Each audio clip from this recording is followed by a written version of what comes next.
I met Adrian back in February, and he had a good meeting, and he said, well, we're doing the Daily Do Media Summit in May, and would you like to present? Offer you a slot. I said, brilliant, absolutely, would love to present there, thank you very much. And then about 2 days later, he sent me an email and he said, we're starting the comms for the event, I need the title, I need it by end of play today. So I was caught a little bit on the hop, shall we say, because I hadn't really thought through what I was going to speak about, what the topic would be. So I remembered a piece of advice that someone had given me on a presentation course I'd attended years ago, when someone asked the question, what do you do if you have to sort of come up with a presentation at really short notice? And the chap who was doing the course said, well, what you need to do is you come up with a metaphor as the title, and then the presentation kind of writes itself. And as it turned out, that was really bad advice.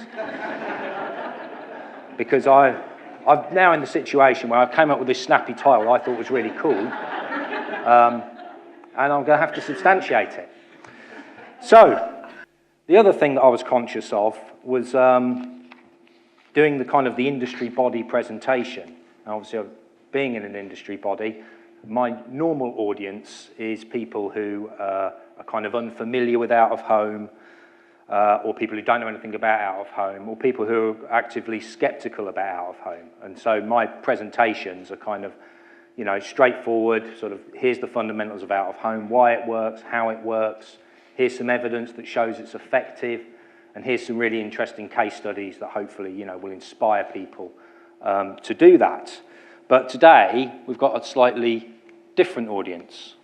People here, obviously, as we saw earlier, lots of industry veterans, huge amount of knowledge in the room about out of home, people who love out of home. So I didn't want to do that presentation because obviously it's kind of like preaching to the choir. But to let you know that when I actually do go out and see my usual customers who are kind of agencies and clients, I definitely don't do this presentation. We do a proper presentation for that. But this is bespoke, it's for today. I hope you feel special. And this was the other thing, because I said I kind of was trying to avoid telling you things that you already know, but having seen Helen's presentation, I've definitely not done that, because you're going to see some themes that Helen touched on in my presentation as well. But I did give it a go. So it kind of left me where I had this crazy title, and then I was trying to avoid the industry body thing. So I was searching sort of for a hook, searching for some thing that I could try and find to differentiate it. And I did, fortunately, find it. And I found it during an office move. We moved offices a few months ago, and as part of that, we were sort of downsizing, so we're going through all the cupboards and all the drawers, and we're you know, basically throwing out loads of stuff. And there was something in a bottom of a drawer, and it was this. It was called People Like Posters, and it was commissioned and produced by the Outdoor Advertising Council, who I assume was some sort of ancestor to Outsmart, in 1979. So it's nearly 40 years old. I've actually got it here. It's got some wonderful late 70s graphics in it, nice intro, and loads of sort of archive photo. Well, they obviously weren't archived at the time, of out of home. And what was interesting about this is, as I started to kind of read it and look through it, I started to realise that there were some themes that were coming out of this 40 years ago that are still really relevant today. And it's actually a write-up of a bit of research that they did looking at public attitudes towards out of home. And this is sort of some of the stuff that comes out of it. First of all, in 1979, people actually recognised that out of home makes a kind of a positive contribution to the urban landscape. Now, these are sort of 1979 words, but you could easily translate them in our kind of marketing language of today. But they talk about out of home bringing about a sense of orderliness, a sense of cheerfulness, a slight source of civic pride and renewal. And lastly, and I think this is the one that really chimed with me, they talked about out of home having a utility. And that's something that we talk about a lot today. Although their sense of utility is very different to the way that we use it today. So this is 1979 in Britain. Anyone here? I'm sure this must be someone who recognises the location. Any shouts out? Yes, that is Leicester Square in 1979. And it's absolutely full, as you can see, of rubbish. Because the mid-late 1970s were not brilliant for the UK economy. And in fact, it wouldn't get as bad, the UK economy, from 1979 until 2009, after the big crash. And it was also characterised by lots of industrial disputes. And this is the result of one of them, where the refuse collectors, or dustmen, as we used to call them, went on strike, and they were in dispute with the government or the council or something, so they stopped collecting rubbish. So the rubbish piled up, and eventually they kind of had these designated areas where the people could get rid of their rubbish to keep the roads clean, and Leicester Square was one of them. Now, interestingly, the utility that comes across, because whilst Leicester Square is probably the most famous sort of this urban decay story, in the rest of cities around the UK, there was a lot of underinvestment, there wasn't much renewal going on, and our city centres were a bit drabby and a bit depressing.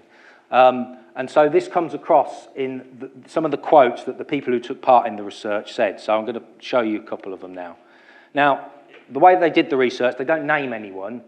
The person who's giving the quote is only known by where they live and whether they were male or female. So this is the voice of Yorkman. And Yorkman says, if they don't put up posters, the kids will be at any new wall with their spray paints. But if they walk by and there's a poster there, that will catch their attention. On the other hand, we have the view of Birmingham Woman. And Birmingham Woman says, if it wasn't for the posters, some of these places would look awful. I think the posters keep the standard of the area up a bit. And then finally, there's London Man, who, perhaps revealing a slight bias on behalf of the researchers, depicted as being slightly more discerning because he's from the southeast. And he just simply says, it pleases me to look at a good poster. But the point is that the utility that comes across out of home in this sort of period is that it was an alternative to urban decay. And it got me thinking with this presentation about, well, if we could learn a little bit from 1979, how far back could we go? What else could we learn from out of home's past? Now, admittedly, I went a bit far with this, although not as far as Helen, I have to say. So actually, I'm probably in the middle in terms of the timeline. But this is a wall in Egypt, and it's outside a place called Luxor, which at this particular period, the Bronze Age, was a massive urban centre, very highly developed, big temples and palace complexes and residential and everything. And this wall is huge. It's 6 metres high, and it's actually on a main thoroughfare, so it's absolutely in a public space. And I can see you're already thinking, what a great spot for some out of home, and you wouldn't be the first to have thought that. So if we zoom in a bit, you can see it's actually got some really interesting images on it, although with the brickwork it's still unclear. This is the best or clearest picture I could get of it, which is actually an engraving. And this wall depicts essentially what I consider to be an ancient branding ad. And if you look at this through out of home eyes, you can see this is branding. And what it's telling us is that the Egyptians understood that public places and the populace who lived there, those public places could be used as a form of mass communication. And the brand is this person here, who's like 3 times taller than everybody else. That's Ramesses III. He's the pharaoh. And what this brand ad is essentially saying is that Ramesses keeps you all safe. Ramesses is law and order and safety and security. And what he's doing here, there's an invading army who are depicted as a bit kind of sort of chaotic and sort of slightly verging on the barbarian. And he, on the other side, has got all these nice clean lines, nice straight, rigorous orders, very well spaced. And he's basically commemorating his victory over them. Now, this was in an age where basically 99% of the population could not read or write. Yes, there was papyrus, but papyrus actually was quite expensive to produce. As I said, most people were illiterate anyway. But using this sort of format, you could communicate your brand to people. And this has all the echoes of how we talk about branding today. It brings Ramesses fame. It elevates him, brings him stature, makes him iconic, so that everyone would know what Ramesses is and what he brings to the table. But if we go back to 1979, reading through all that research, it's quite interesting as well to see what isn't mentioned. Nowhere in this book is it ever mentioned that out-of-home is an effective advertising medium. There's no reference whatsoever to the fact that out-of-home and advertising has value, that it's useful. And I think that is because it's assumed that you would already know that. Why would you question whether advertising works or doesn't work? And that, again, is something that's very different for today, because today we constantly have to show over and over that out-of-home is effective. We have to justify its place on the media plan. So one of the avenues I was thinking about doing when I was putting this presentation together, I thought, well, I could get up and do half an hour of sort of effectiveness research. So I sent an email around to our members, the media owners, and to friends and specialists, and said, can you send me any research that you've got around effectiveness and out-of-home? And within a day, I had over 100 slides worth. We're absolutely swimming in effectiveness research. Every single marketing objective you can think of, whether it's footfall, whether it's brand uplift, awareness, sales, message association, anything like that, somebody somewhere has done one or more studies on it. So actually, why wouldn't it work? Because people spend $1 billion a year into it. But yet we do need to justify that. But it's interesting that in 1979, we didn't need to do it. However, I am going to show you some graphs, because I'm a research director and I'm allowed to do that. And I'm going to show you, but the graphs really are more about trends. So taking that sort of long-term theme of this presentation, I've looked back through all the data that we've got. This graph is 35 years of out-of-home. It's from 1982 to 2016. There's two lines on it.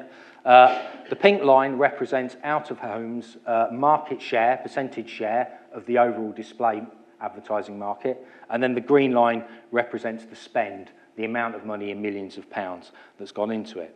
So if you look, for example, at the pink line, at the share line, it tells quite an interesting story. You can see from about 1982 up to about 1992, the share's quite static. Then it starts to grow, and we gain market share into display advertising all the way, pretty much unopposed, up until 2008 when we had the crash. And then since 2008, it's been a bit up and down.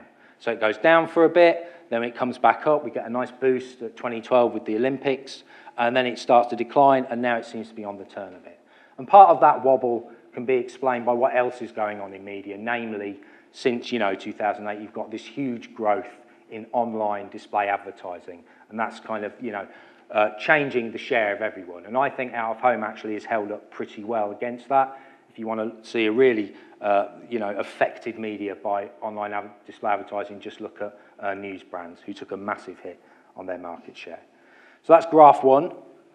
Graph two is to look at digital out-of-home. Now, the data we've got for this goes back to 2004. And what this is showing is the year-on-year growth in investment in digital out-of-home versus the year-on-year growth in investment in the rest of the display market, which is in purple. And as you can see, there's loads more green on that graph than there is in purple. The amount of money that goes in, the year-on-year that's been going into digital out-of-home, shows that it's growing at a much, much faster rate than its addressable market, the overall display advertising market. And that's a fantastic story.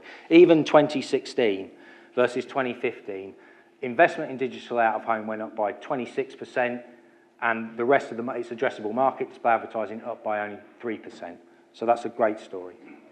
And lastly, because of the power of digital out-of-home getting money into the medium, we've got a really good story to tell overall, just growth year-on-year happening. And taken together, those three charts, the story that I think out-of-home is at the moment is one of momentum. And that's a great word to use, and I think it's one, collectively as an industry, we should be using more and putting into our comms when we talk about the medium, talk about it, having this momentum behind it, because it's such a good story, and it's a nice spot to be in.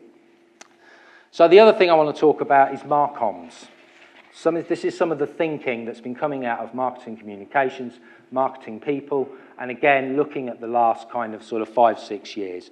And there's three big themes that come out of that. The first one is just a perennial. This one will always be there. Where do I place my spend and how do I measure its effectiveness? But I think recently this has become something of an obsession. And a lot of that is because of the second one, which is connectivity.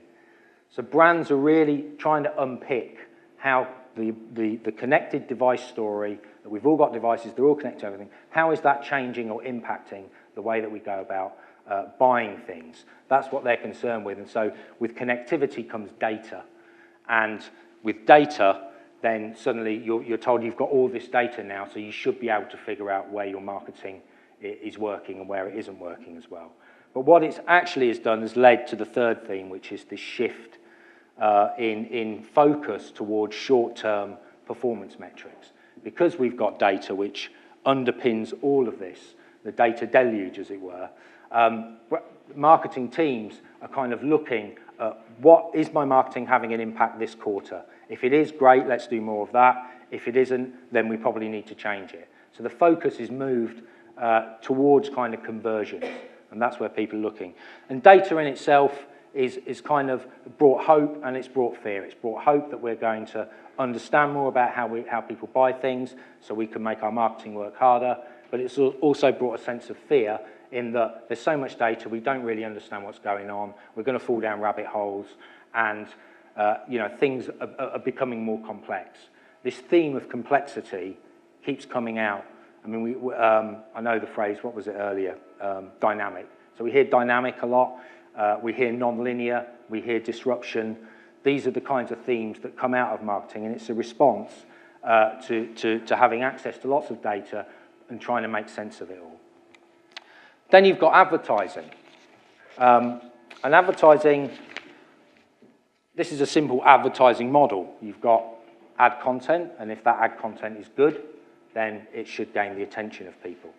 And if you get the attention of people and the ad content's good, then that should, in theory, lead and persuade them into changing their behaviour somehow, even if it's just remembering the brand or product for later.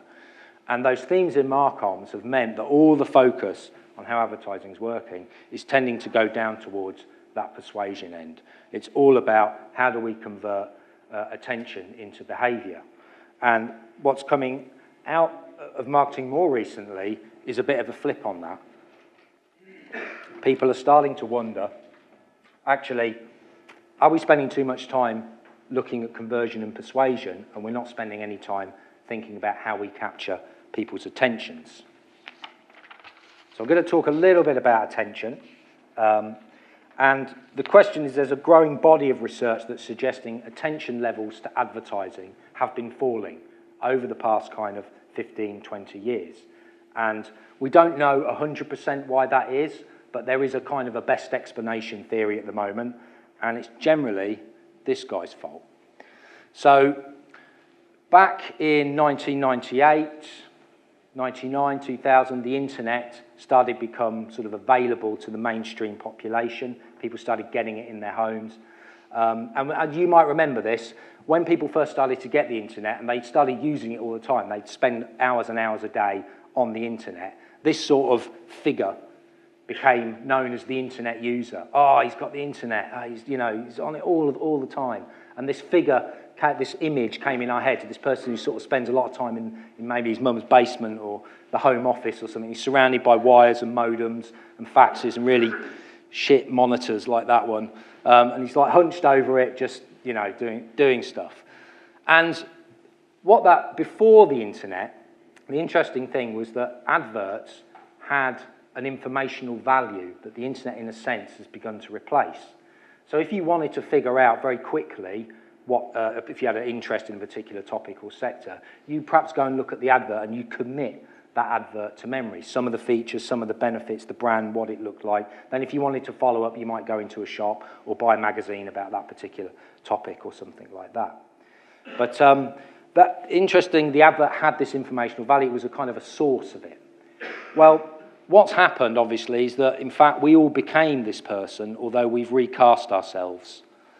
Now, we still all use the internet hours and hours and hours every day, whether we're at work or whether we're at home. We do it in a different way. We do it on different devices. But the interesting thing is that because we have access to information, we've got lots of content, and we've now in a kind of much more on-demand culture. So, we don't have to worry about when things are being broadcast. We can just figure out when we want to watch something and watch it on our terms. What this has done is it's meant that informational value of the advert is starting to be replaced basically by things like Google. You don't need to remember necessarily all the content in an ad because you can just kind of get your phone out and just type in what the query is, and you've got information there in as much depth or shallowness as you wanted. And this has led, more recently to things like content marketing, where what we need to do is to start to entwine advertising within content to sort of start to circumvent that attention deficit. Interestingly, the glasses have remained the same over the generations. It really is the proof that we've kind of have become, that geekiness is now just part of our culture. So attention's a really important one, and winning that. But what I'm going to do now is stretch my kind of remixing two turntables and a microphone metaphor to absolute breaking point. Because going back to 1979, it wasn't just people like posters, it wasn't just Margaret Thatcher or the industrial dispute, or even the Sony Walkman, which was also invented in 1979. Another thing happened in 1979.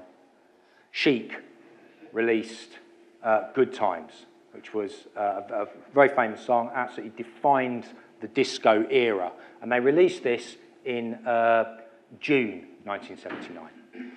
And then what happened, because obviously Chic, very famous band, was that in December of 1979, something else happened from a completely unknown band. They were called the Sugar Hill Gang, and they released a song that was called Rapper's Delight. And what they did was they took all the good stuff that was out there in music and they did something different with it. And they did it using the available technology. And the technology at that time was two turntables and a microphone, of course. So I'm going to play you on the next thing just to let you know what they did, because what Sugar Hill Gang did was they used Good Times to create a completely new form of music. They had a worldwide hit with Rapper's Delight, and the world was introduced to hip-hop, which they'd never heard of before. Just in that 6-month period, and just using the available technology, they reinvented everything. So I'm going to play the music so you can hear it for yourself. That's on.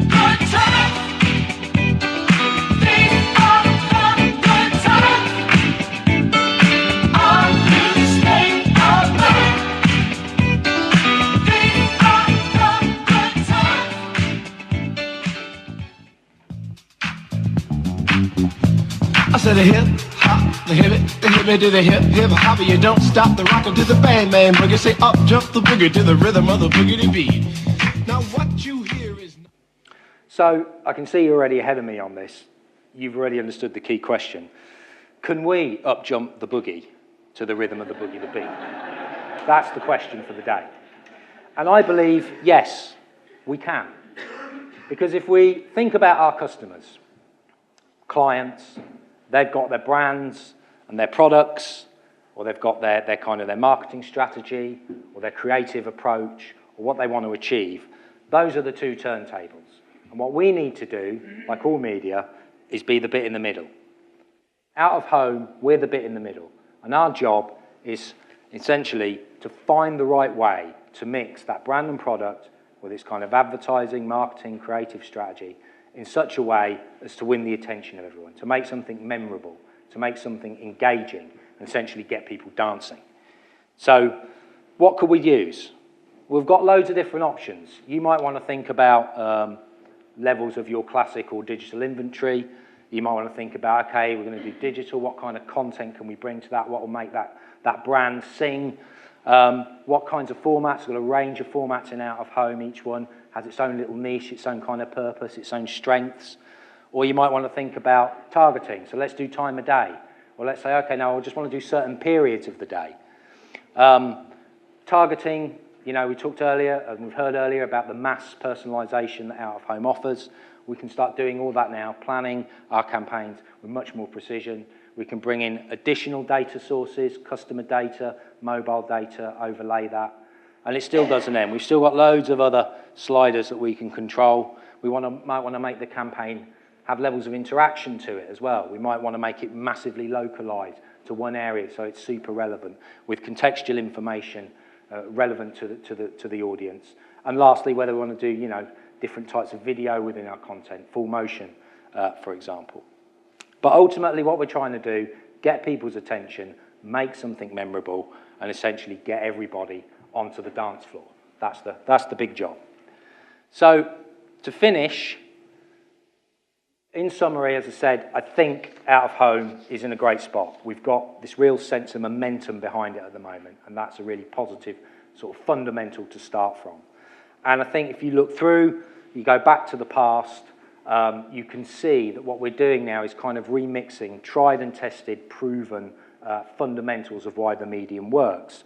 So in the past, where utility was about out of home being a sense of civic pride or an alternative to urban decay, today we remix utilities when we think about future cities, about planning and building the homes and places we want to live in the future, and they will be teeming with all the services and products and things that we absolutely value, like Wi-Fi, like maybe air quality or traffic or weather information, whatever it is. It's limited only by our capacity to create.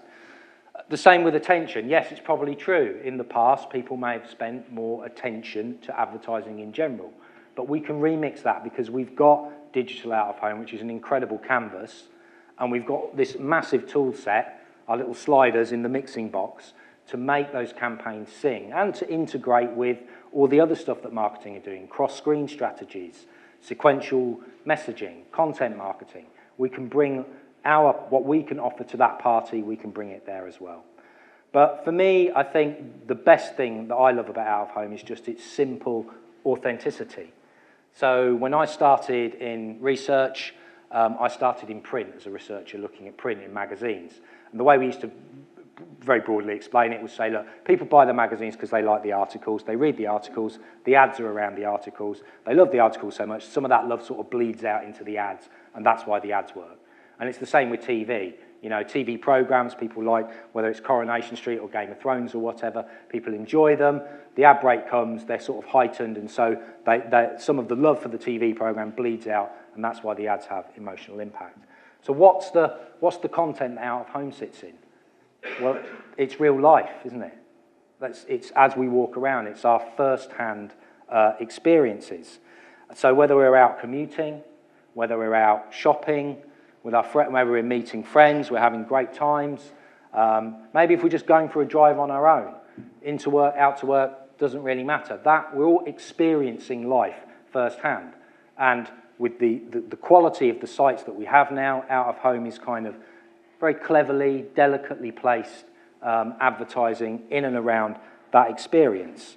And I think being able to explore life experience and experiences of human beings is a fantastically rich landscape that brands can explore, and we can help them do that.